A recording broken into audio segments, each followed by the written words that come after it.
Hey everybody, it's Charlie from Daily Motor, and we've got the all-new 2024 Ford Mustang.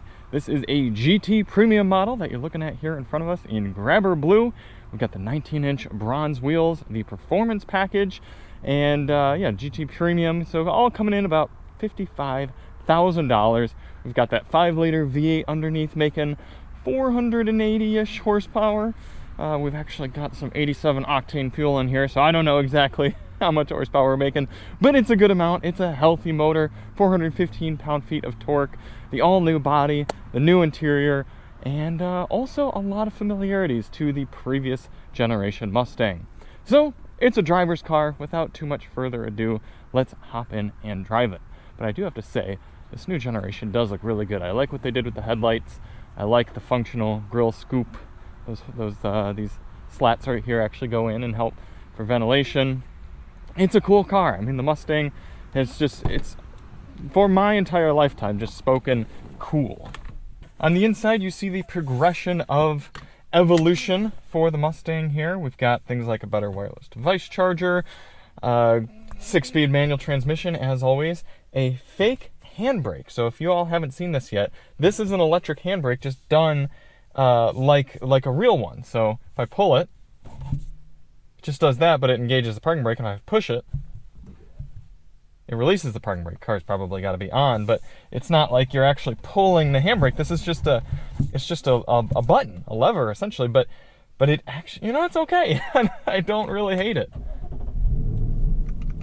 We don't have the active exhaust in here, so we're not getting that extra 6 horsepower, and we also don't have the ability to change up the exhaust note. We pretty much just get that, which I'm okay with. The lasting impact that my time with the Mustang has had on me is not necessarily that it's by and far any more amazing of a sports car, but actually that it's an even better cruiser and daily driver than before. And that's what kind of makes the Mustang cool, is that, yeah, you can drive it fast. It's got a really good chassis and a really good motor and a better transmission for this generation, but it's also just a really good and comfortable daily driver, and that's been impressive to me.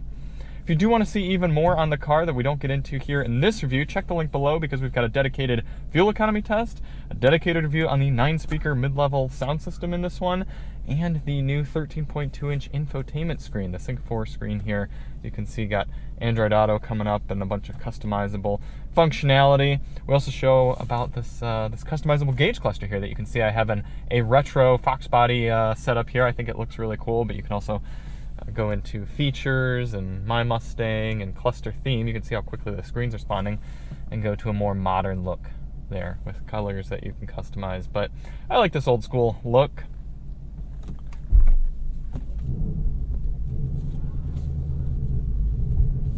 They've made improvements to the transmission, and improvements to the steering, and improvements to the general drive and suspension. I mean, everything about the car is new. And it's all good. It's all good. I really haven't been disappointed in anything about the Mustang that wasn't already the case for the previous generation Mustang. Now, me personally, just from a personal preference standpoint, I prefer lower revving, more torque heavy motors. So for me, the 5-liter V8 here in the Mustang is just not exactly my cup of tea. I don't love the feeling of having to wring it out just to get a little bit of performance coming out of the motor, but I still like this. I still like the car. I still like it, and I can appreciate the engineering and the character of the car.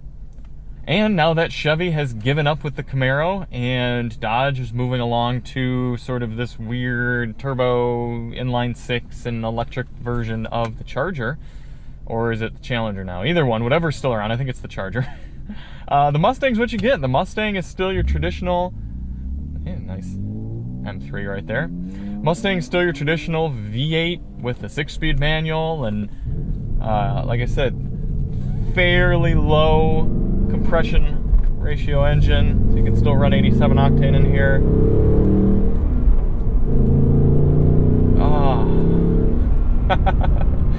It's the Mustang is a soul satisfying sort of product, and those are important in the new car market here, because there are so many new products that don't do anything for driving enjoyment and for just general character and feeling good. But the Mustang keeps that, despite having electric power steering and all this technology going on. They kept character in the car, and I really respect Ford for that. Here we are up at highway speeds, and if I throw it into 6th gear, it's how quiet it is.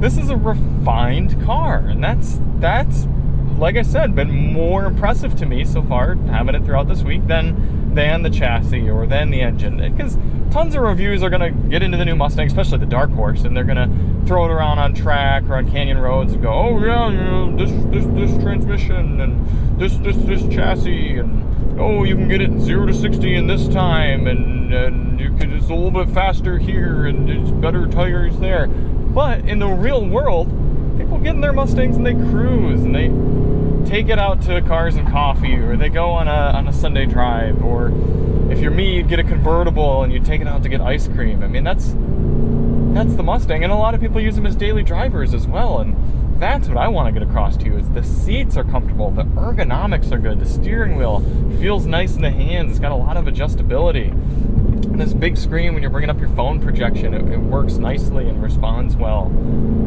You got this big functional wireless device charger here to keep your phone charged up nice and easy. Rear seat room is standard fare for a 2+2 sports car like this. You can squeeze people in there if need be, but it's essentially a 2-seater. And at the end of the day, most people just want to get in here and they want to kind of comfortably shift along and listen to that motor just sort of make a good sound.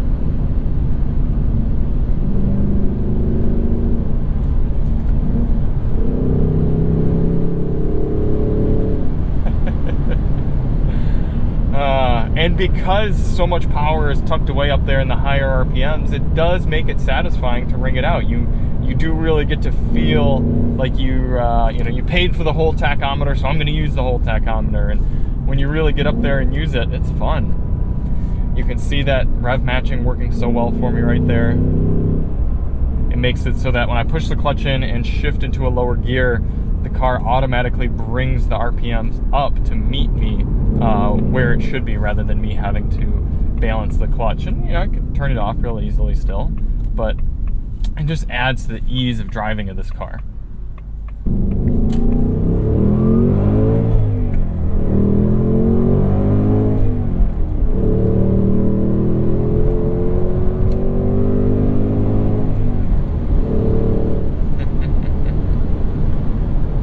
Now, that's not to say that the new Mustang is a perfect car. I definitely have picked up on some of the cost cutting that Ford has implemented into this model, which $55,000 is a shame that we're noticing any of it at all. But down to some really subtle things, like the fact that the stop-start button doesn't light up. A lot of cars, when you put your foot on the brake when the car's off and you push the clutch in, the start-stop button lights up or pulsates or something just to feel cool and feel like it's ready to go, but that doesn't happen in this car. The volume knob is cheap. In fact, a lot of the buttons up here are cheap feeling. What else?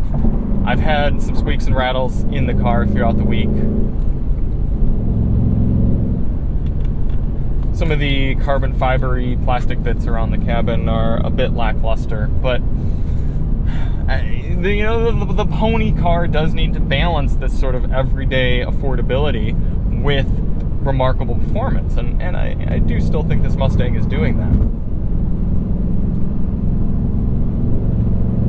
The other place you're seeing that cost cutting is some of the built into the screen adjustments. I'm not a fan of having all the climate control adjustments built into the screen, especially with a car like this. If I want to make fan speed adjustments, I have to reach forward, leave my visible areas for the mirrors, so I got to reach way forward off the seat back and very delicately tap into the individual spots for the fan controls. And it's not like in a large comfortable sedan where you got a big comfortable suspension and it's smoothing everything out, making it very easy to touch things on the screen. No, this is a sports car, so you've got this firmer suspension. It's rattling things around, and you got to be so careful with something so simple as turning up your temperature or changing your fan speed. So I would like to have physical controls for that. And some people say, oh, well, they're just trying to be modern. No, it's a way for Ford to cheap out and not have to make more buttons. Let's do a little bit of driving in these. Well, we're just going to skip right over sport mode. We're going to go to track drive mode because I don't know. I want it to be full tilt. I think we get a little bit of extra piped in noise.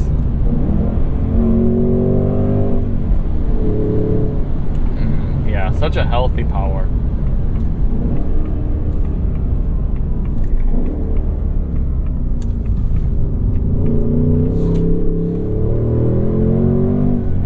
.275 Plurality P0s in the back of this one, giving us all sorts of traction.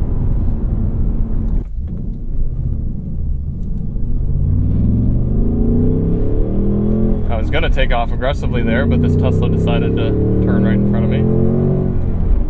I do like the various vehicle technology that Ford has put in here. For example, if you go to this auxiliary gauges in the center screen, you can see these customized gauges. You can choose what information you see up there, and right now it's showing me transmission, or axle temperature actually, differential temperature, intake air temp, and cylinder head temp. I've chosen those gauges there. So the new Mustang does a lot right, but most importantly, it continues to evolve into this excellent grand tourer, if you will. It's really a daily driver and tourer sort of machine, and now more than ever, that's what GT stands for, grand touring. So before we wrap things up, let's take a look at the Daily Motor leaderboard and see where the Mustang is going to go. 2024 Ford Mustang GT Premium. Current leaders on the list: Kia EV9, Hyundai Ioniq 6, Toyota Tacoma TRD Pro.